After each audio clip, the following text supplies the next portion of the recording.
Hi, I'm Elvie from Meadowlark Log Homes. Today I'm loading this log cabin on my semi and taking it to Flathead Lake, Montana.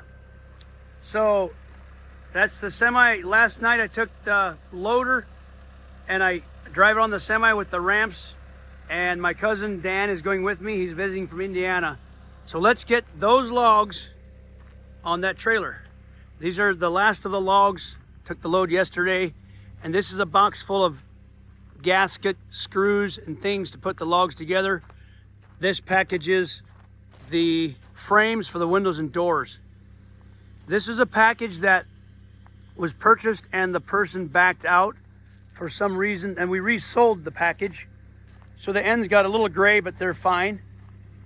So this is going to its second owner. All right, let's get this loaded.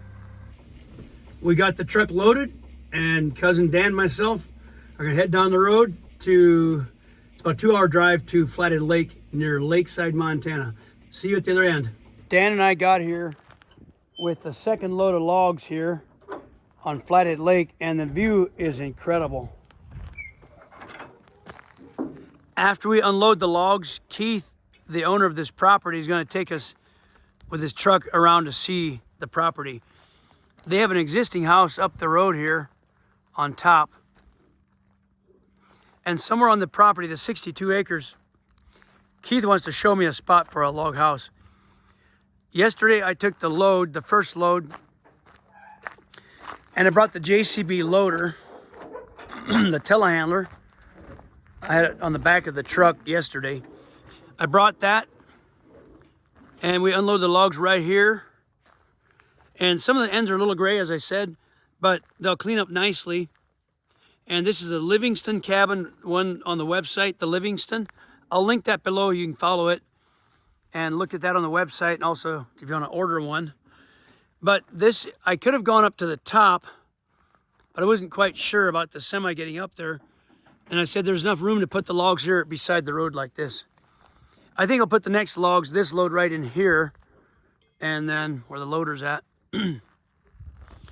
So we'll get this unloaded, and then Keith wants to show us the property where he's thinking about putting this cabin and another Meadowlark log home. So this is just a kind of a shorter video, just me unloading the logs. Keith says he's going to assemble this cabin himself. And so some people do that, not very many, but some people do buy the log home kit, the cabin package from Meadowlark, and put it together themselves. Here we are, Keith brought us up with the truck, Keith and Dan, to see the building site for the cabin. So where's it gonna be at? Right over here. The first build spot is gonna be right here on this gently sloped. We're hoping to be able to get a daylight basement. The cabin's only about 650 square feet, so if we can get it on a basement, it'll roughly double the size. And these trees we can thin out. I have all the way down to the second road down there, so it should be a pretty nice location. First comment is the lake. Look at that. What do you say, Dan? Awesome view. Wish it was mine. Yeah, this is so nice. You got lots of building spots up here, these little humps and hollers and bumps, flat enough to build a place on. Yep. Here's some wildlife cawing. Beautiful. And so Keith, tell my viewers why you're building it yourself. Obviously save money, but we do sell kits, log packages where people build it themselves. You think you can handle it? Yeah, I think I can handle it. I've built other things. I used to always love Lincoln logs when I was a kid, so this is a big Lincoln log kit is the way I'm looking at it. I'll have to check back in afterwards to see if I still think that way, but I'll check in too and see how it is. Yeah, it should be fun. Oh yeah, you'll get it. We do have that option. Oh, there I see your flags. Yeah. Stakes. Yep. We're right in that area. Beautiful. Those are just roughly staked out because we do have a lot of bone, a lot of rock, and so if I can't dig out here, we may put it in another spot, which is right over there, because I think we can get 3 or 4 feet for just a crawl space if we need to. But I'd like to get it on a daylight basement. I think it would be kind of neat. Oh, it should be fine. With the trees you got growing and the dirt I'm seeing, it's probably not going to be any boulders. Yeah. Well, it's more just solid bone. And you'll see when I take you up to the main house, what we got up there, literally I've got exposed rock in that house up there. Yeah, it could show up, I guess, yeah. It could show up anywhere. And do you have any plans for a larger house anywhere possibly in the future? Yeah, I'm gonna take you down there to the other build spot where we're gonna put another Meadowlark, a bigger home. And so this will be the guest house that we're putting in now, and the bigger house will be down there at this other build spot. It's got a slightly different view, you'll see here in a minute. So. It's absolutely fantastic, and I've always loved the lake. I love the area, and so the property is special. It's up on this hill where you can see the lake. It's different than being on the water, but it's got its own, you can see much more of the lake in the mountains being up high like this. Yep, you can. You get Beautiful. a much more panoramic view. And you did some fire prevention so that opened up the view, right? It did. We had a lot of trees here that had mistletoe, pretty extensive mistletoe, so I cleaned all those out, which we've had a couple of fires through the last couple of years, pretty close, that were too close for comfort. So I finally said, look, we're going to mitigate fire risk, we're going to thin it out, and that thinning opened up the views a little bit too. And we'll probably have to do a few more selected thinning out to open up specific views, but it'll park out really nice once we're done with all the slash piles and hiding the skid trails and stuff. It'll be really beautiful up here. It's already beautiful, but yeah, you can keep making it better. Hey, did you follow us on the 2 years ago this month, the Elmo fire, 20 miles that direction down the lake on the same side of the lake? We built that Heart's Content. It burned up. Yes. Follow that story? I did follow that story. Yeah. And you guys have rebuilt it now, yeah, right? It's beautiful. Yeah, just this last 6 months you rebuilt it. Yeah, they moved in earlier this year. Yeah. And then we finished it, or he finished it. But that all got rebuilt. But that was a tragic story, but people pitched in and helped them rebuild. Yep. I literally helped with my trailer and stuff evacuate some people up from Lake Mary Ronan in that area. So that was one of the fires I was talking about that was much too close for comfort. And, obviously a lot of people, several homes were lost in that. So I think only 3 or 4, theirs being one of them. Yeah. It could have been a lot worse. Well, and Camp Tuffet's there, and they poured a bunch of resources into saving that and people's homes. And so it was nice they were able to save what they were. But it once this stuff burns, it's a long time before it gets back to what it is now. I know. Not in my lifetime. No, it's a tragedy. Yeah. Well, let's go see the house site. All right. So this is where another Meadowlark cabin's going to go. And it's kind of got a unique view down into what is Hockaday Bay, who's the family that homesteaded all of this. So we're the second owner of it. We bought the property from the Hockadays years ago. We had a handshake deal on this property, and Hugh Hockaday honored that, and for which I'm very grateful. But this view here of Angel Point is kind of unique, as you've got the bay and then the wide open lake, and then the Mission Mountain Range and the Swan Mountain Range off into the distance. So it's just a massive, panoramic view up here. This is incredible.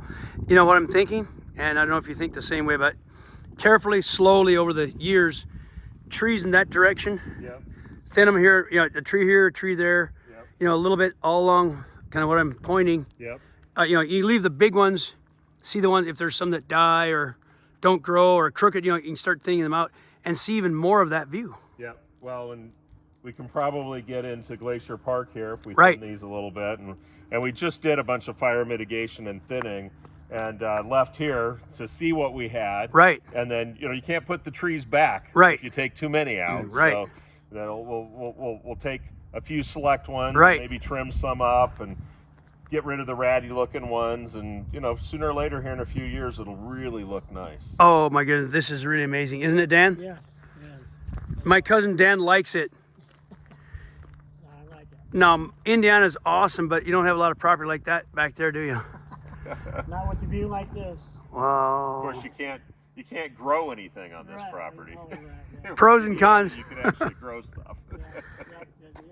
Everything's got pros and cons, right? That's Angel Point down there. I'm going to zoom that in. Yep.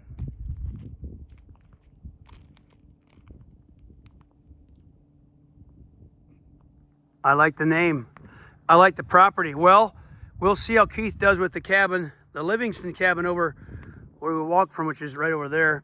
and you can see the log packages kind of down in that area where we dumped them, or not dumped, unloaded them. Dumping's not a nice word for logs. Unloaded them carefully and gently. So the log package is sitting down there. The cabin will go up here in that little area there. And the larger house here, any ideas of model or size you've thought about for the house? You know, Elvie, I'd love to get your opinion on that. There's the Custom Montana Rancher, which is actually right by your facility there at Meadowlark. Right. It's Grandpa Michael, the Outback Lodge. Outback Lodge, is that what that's called? Yes. So, however, I kind of like the chalet style too, so we're thinking about doing that with the garage and actually putting a loft. There's kind of a partial loft in that, Right. but actually putting a loft over the garage and making it a bit of a chalet feel, but have the rancher that's got the big deck for sitting out here, and I think that would look really nice here. So we haven't decided fully, but that's kind of what we're thinking. I love that house. One thing I'll say right here that gets for the record, the Grandpa Michael's Outback Lodge, one of the things I definitely would change is if you look on the front porch that faces the mountains with a view like this, is an 8-foot porch, and it's kind of tight. Yeah. So the size house it is, you should at least go 12, 16 or something bigger On the porch. for the view that you've got and the view that he's got. That's kind of a mistake. Yeah. It's an 8-foot deck is okay in the right place, but with a view like that, a house of that caliber needs a larger deck. And so I also think the back where that loft is at, if you carried that roof, if you follow me, the front's got the gable glass. Yeah. If you carried that all the way through the back of the house toward the garage, it would open it higher, a higher peak, Yeah. and you could have a sizable loft, a good bedroom at least up there, and maybe also in the garage. Yeah. Oh, those are all good ideas. And you can always, customize that so it's got a little bit of the chalet look to it, while it retains that kind of rancher layout. But Yeah. nice. Well, thanks for the tour. This is great. This is beautiful. And I look forward to the project. Now, the big house, you going to attempt that yourself too? Or going to have us build it? No, we're going to have you guys do that one. Well, I was going to say, if you do, I just got back from the Ozarks, Missouri, building a log house. So maybe I'm lucky enough to build yours. Show us, if you follow him on Montana Haven. Uh-huh. If you don't, but Okay. he's got the channel Montana Haven. He's in Alaska. He came down from Alaska, and I drove the trailer down to Missouri a couple weeks ago. We built that house in the Ozarks. We kind of enjoyed it. We told Jalen, my son, as he's taking the company over, has been taking the company over, we'd like to build 2 or 3 a year. Yeah. The next 8, 10 years.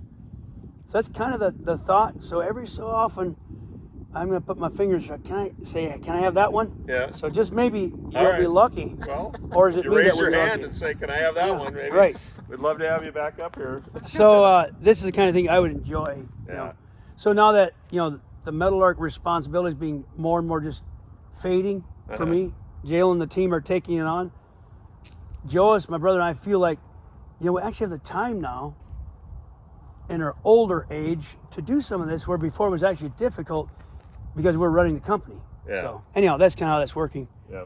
We'll I see. Think, I've met Jalen, although I don't know that he knows I met him, but we were at the auction buying a few things, and I think I outbid him on a entryway bench and mirror, so he might not like me too much. Don't tell him that. That's the auctions are that way. Yeah, you usually come to the auction? That was the first one I'd been to this year. This It was is great. this summer. Okay. Yeah, this summer. Yeah, well, good. This is good to have the. When did you purchase the package? I'm wondering. Curious. I actually had put a deposit on a Meadowlark home in 2020, and we ended up not building that one. I just went a different direction. I wish I would have gone with the Meadowlark home, actually. But I just purchased this. It was one that you guys had that unfortunately another customer had backed out of. So I was able to get it right away, and I purchased it 3-4 months ago. Well, it's a beautiful facility you have there, and I'd recommend anybody go take a look at it because you'll be impressed with the quality and the operation there and what's going on. And there's a good store there to get some food and grub while you're there, and good people, and it's just a lot of fun. Beautiful place up there where you got your facility, so the views are amazing too. Just They are. outside. Did you go on up to Grandpa Michael's house and look at the mountains? I went all the way through. I got permission to go through the house, which I was really appreciative. He was coming the next day, actually. You didn't meet him? I did not get to meet him. Oh, that's Yeah. too bad. He called me not every day, but very often. Yeah. I'm expecting to call any minute now. Of course, in Melbourne, Australia, it'd be like in the morning, so later tonight, he'll call. He needs absolutely nothing. Yeah. He just calls. Just calls. Is that We- where we're staying? Yeah, Okay. yeah. You're in the Outback Lodge up there? Yeah, that's Grandpa Michael from Australia. Okay, yeah. So the whole community, we all adopted him as grandpa, Yeah. and he adopted us as grandkids, I guess. So he built the place there for him to be when he comes, and passed it on to us, when he's gone. That's So, great. well, it was nice chatting with you. Nice to see this. We got the 2 loads unloaded. I'm out of here. All So right. thank you very much. Sounds good. We'll be seeing more of you. All right. God bless. Follow up later when All we're right. all done. Sounds good. All right.